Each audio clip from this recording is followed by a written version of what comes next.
Actually ৫ই August পরবর্তী সময়ে যখন অবৈধভাবে একটি স্বার্থান্বেষী মহল আমাদের অবৈধভাবে চাকরিচ্যুত করেছে তাদের লোকদেরকে নিয়োগ দেওয়ার জন্য আমরা বিভিন্ন সময় বিভিন্ন রকম প্রসিডিওর ফলো করেছি যাতে করে আমাদের চাকরিটা ফেরত পাই। আমরা শান্তিপূর্ণ অবস্থান করেছিলাম, আমরা এতদিন ধৈর্য ধরেছিলাম, কিন্তু দেখা যাচ্ছে আমরা কোনো প্রতিকার পাইনি কারো কাছে।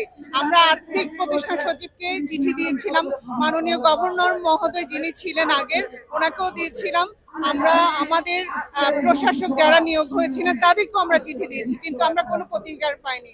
5 আগস্ট পরবর্তী সময়ে বাংলাদেশ ব্যাংকের যে মেন্টাল গভর্নর বাংলাদেশের ব্যাংকিং খাতকে ধ্বংস করার জন্য, বাংলাদেশের ব্যাংকিং খাতগুলোকে ধ্বংস করার জন্য যে এককভাবে দায়ী সেই মেন্টাল গভর্নর প্রত্যেকটা ইসলামী ব্যাংকগুলোকে স্বতন্ত্র পরিচালক বা অথবা স্বতন্ত্র ম্যানেজমেন্ট বসাইছিল।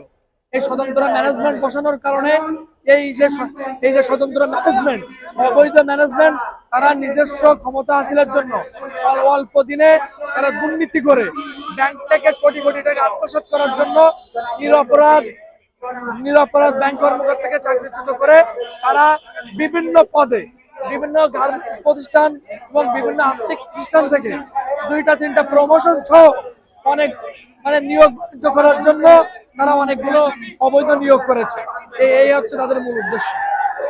না, এখন পর্যন্ত কোনো কিছুই পাইনি। আমরা এই পর্যন্ত অনেকবারই এটা করেছি, কিন্তু কোনোভাবে কিছু পাইনি। তাই আমরা আজকে ঢাকায় এসে এই মতিঝিলে বাংলাদেশ ব্যাংকের সামনে মানববন্ধনটা করছি, যাতে বাংলাদেশ ব্যাংকের গভর্নর এবং বাংলাদেশ সরকার তারেক জিয়া, আমরা চাই স্যারদের মাধ্যমে আমাদের এই মানববন্ধনটা সফল হোক এবং আমাদের একটাই দাবি যেন আমাদের চাকরিতে পুনর্বহাল করা হয়।